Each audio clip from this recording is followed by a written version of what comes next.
सभी को सादर जय जिनेंद्र। मैंने यह वीडियो सिर्फ भविष्य में होने वाली चिंताओं को व्यक्त करते हुए आप सभी के बीच प्रस्तुत किया है। जैसा कि आप सभी को विदित है, आज भगवान महावीर के जन्म के समय से अभी तक लगातार जैन समाज घटती आ रही है। जहाँ तक शास्त्रों में वर्णन है कि भगवान महावीर के समय जैनों की जो आबादी थी वह 40 करोड़ बताई गई है। तो हमें बहुत ही चिंतित होकर यह विषय अपनी अंतरात्मा में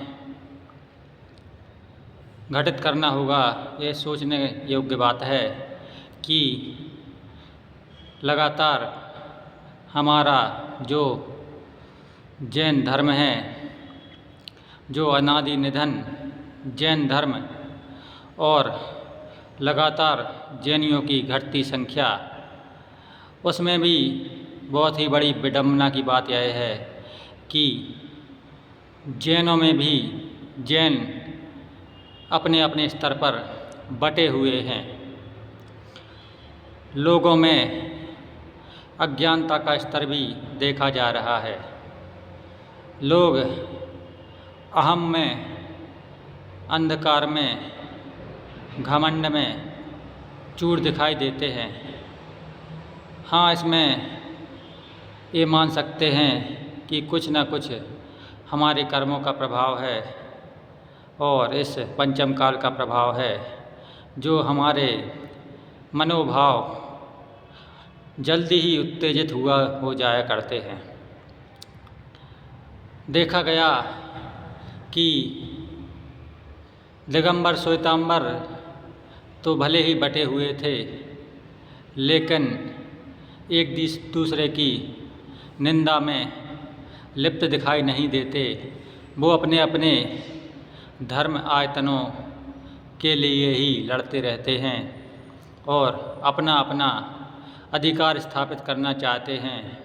लेकिन सबसे बड़ी विडंबना की बात यह है कि जो दिगंबर जैन धर्म है, उसमें बहुत ही भिन्नता आती जा रही है। जैसे कि दिगंबर जैन धर्म में कोई 13 पंथी है तो कोई 20 पंथी है, तो कोई आजकल सोनगढ़ी भी हो गए हैं बहुत सारे। वह भी अपना अपना प्रचार प्रसार करते रहते हैं। तो लोग अपने अपने हिसाब से अपने अपने आप को बेहतर बनाने के लिए एक दूसरे के ऊपर कटाक्ष करने में भी संकोच नहीं करते, जबकि सभी भगवान महावीर की, भगवान आदिनाथ की संतानें हैं। सभी उन्हीं के वंशज हैं। जो आज हम इस धरा पर जैन धर्म को पालन कर रहे हैं, ये हमारा सौभाग्य और भाग्य है, क्योंकि इतने समय से जैन धर्म घटती आबादी और उस पर भी जो हम आज जैन धर्म में जन्म ले पाए हैं, तो ये हमारे पिछले जन्मों का पुण्य का जो संचय है, उसी आधार पर आज हमें भगवान देवशास्त्र गुरु के दर्शन करने एवं उनमें श्रद्धा रखने का संबल मिल रहा है एवं हमें उनका दर्शन करने, अभिषेक करने आदि का सौभाग्य प्राप्त हो रहा है। ये बड़ा ही पुण्य का क्षण है, लेकिन अपने आप के भावों को लोग शुद्ध नहीं रख पा रहे। कहते हैं, भगवान महावीर की वाणी में आया कि पंचम काल के अंत तक मुनिराज इस धरती पर रहेंगे, भावलिंगी मुनिराज भी इस धरती पर रहेंगे। तो आज दिगंबरों में भी नया पंथ, जो जिसे हम सोनगढ़ कहते हैं, वो किसी भी दिगंबर मुनिराज को कभी आहार नहीं देते, ना ही पड़गाहन करते हैं।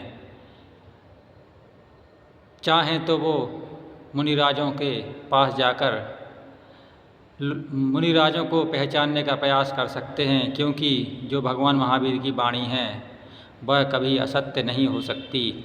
और हाँ, मुझे लगता है कि आप लोगों को लगता है, जो सोनगढ़ धर्म वाले हैं, कि हमारे जो दिगंबर मुनिराज हैं वो कांजी पंथियों को गलत दृष्टि से देखते हैं। तो इसमें कारण सिर्फ यही कारण है कि दिगंबर जो मुनिराज हैं सोनगढ़ियों को सकारात्मक दृष्टि से नहीं देख पाते, क्योंकि सोनगढ़ खुद किसी दिगंबर मुनिराज को मानने को तैयार नहीं हैं और भगवान महावीर की वाणी को भी झुठलाने का प्रयास करते हैं। तो उनको भी सोचना चाहिए कि आज जो दिगंबर मुनिराज हैं, भले ही आपके अंदर उतनी श्रद्धा ना जगे, लेकिन उनकी अगर महिमा आप समझेंगे तो कहीं न कहीं सभी के अंदर श्रद्धा जरूर जागृत हो जाएगी। क्योंकि आज मैंने देखा कि तरुण सागर जी महाराज, जो कि एक राष्ट्र संत थे, एक समय आरएसएस की घोषणा हुई कि सभी आरएसएस वालों को चमड़े के बेल्ट लगाने के लिए दिए जाएंगे और चमड़े के बेल्टों का प्रोडक्शन भी चालू हो गया। मगर मुनिश्री तरुण सागर जी के प्रयास से आज उस प्रक्रिया को निरस्त कर करके उसी समय कपड़े आदि के बेल्टों का चयन किया गया एवं चमड़े से बने हुए बेल्टों को रिजेक्ट कर दिया गया। ये सभी आपको सोचना चाहिए कि जो दिगंबर मुनिराज हैं लगातार अहिंसा का प्रचार प्रसार किया करते हैं और लोगों के अंदर अहिंसा की भावना को जागृत करते हैं। आचार्य श्री विद्यासागर जी के प्रयासों से आज पूरे देश भर में हजारों की संख्या में गौशालाओं का संचालन हो रहा है और कितनी बड़ी जीव रक्षा हो रही है। मैंने देखा आचार्य श्री सुनील सागर जी को भी, वो गांव-गांव में जाकर के लोगों के बीच बैठ कर के अन्य धर्मों के लोगों को अहिंसा का पाठ पढ़ाते हैं, लोगों को सौगंध भी दिलाते हैं एवं लोगों को मांसाहार से दूर करते हैं। बहुत ही अथक प्रयासों से उनके मुनि आर्यकाएँ सभी लोगों को बहुत ही दिल की गहराइयों से मांसाहार के दुष्प्रभाव को बताते हैं एवं अहिंसा को आगे लाने का प्रयास करते हैं। उनका यह त्याग, तप, तपस्या एवं अहिंसा के प्रति जो उनका लगाव है एवं जो विश्व को अहिंसामय बनाने का प्रयास है, वह निरंतर वो मुनिराज करते रहते हैं। मैंने मुनि श्री चिन्मय सागर जी को देखा। एक गांव की घटना है जिसे हम चरगुआ कहते हैं, वो जबलपुर जिला में आता है। वहाँ पर मुनि श्री चिन्मय सागर जी गए और उन्होंने वहाँ पर जो मछलियों को पकड़ने वाले थे उनको बुलाया और उनको बहुत ही समझाया और उनसे कहा कि जाओ तुम इस अहिंसा के व्यापार को बंद करो और सब्जियों का व्यापार चालू करो। उन किसानों ने, जो मछली पकड़ने वाले थे, उन्होंने सब्जियों का व्यापार शुरू किया, सब्जियों की खेती शुरू करी और उन सब्जियों को बेच करके उनने अच्छा खासा पैसा भी कमाया और आज उनके जीवन जीने का जरिया वह सब्जियां ही बन गईं। और ऐसी हिंसा को रोकने का प्रयास चिन्मय सागर जी ने गांव-गांव जाकर के कितने ही लोगों को हिंसा से मुक्त कराया। जब आचार्य श्री विद्यासागर जी एक नाव से जा रहे थे तो जो नाव का ठेकेदार था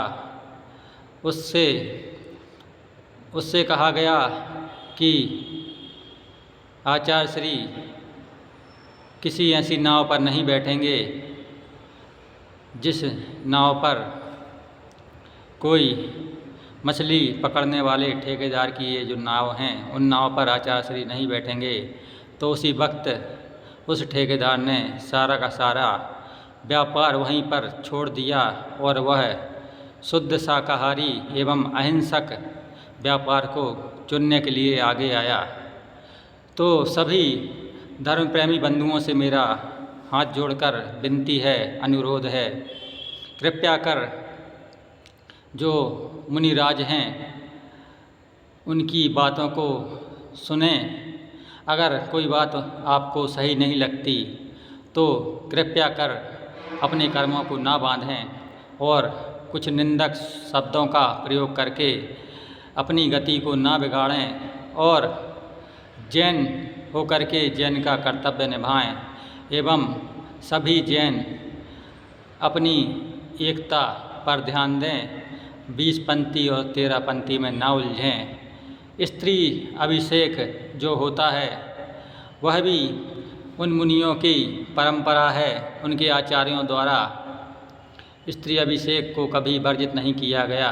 तो आज वह परंपरा वो मुनिराज चला रहे हैं, तो उनकी परंपरा से भी आप किसी प्रकार का द्वेष न रखें। अपनी अपनी आचार्यों की परंपरा सभी भक्त निभाते हैं और उसी मार्ग पर चलते हैं। जिसको जो सही मार्ग दिखाई दे वो उस मार्ग पर चलें और देव शास्त्र गुरु की जो परंपरा है उसको लगातार निभाने का प्रयास करें और अहिंसा को ही अपना हथियार बनाएं और जहाँ पर हिंसा हो रही है सिर्फ उसी विषय को आगे लाएं और हिंसा को ही रोकने का प्रयास करें। हिंसा को रोकेंगे तो अहिंसा आएगी और धर्म का पालन होगा और जो भगवान महावीर का संदेश है जियो और जीने दो, वह संदेश भी सार्थक हो जाएगा। इसी के साथ मैं अपनी वाणी को विराम दूंगा। जय बोलो अहिंसा परमो धर्म की जय। जय बोलो देवाधिदेव 1008 आदिम तीर्थंकर आदिनाथ भगवान की जय। जय बोलो अंतिम तीर्थंकर भगवान महावीर स्वामी की जय। जय बोलो अहिंसामयी विश्व धर्म की जय। जय जिनेंद्र सभी को।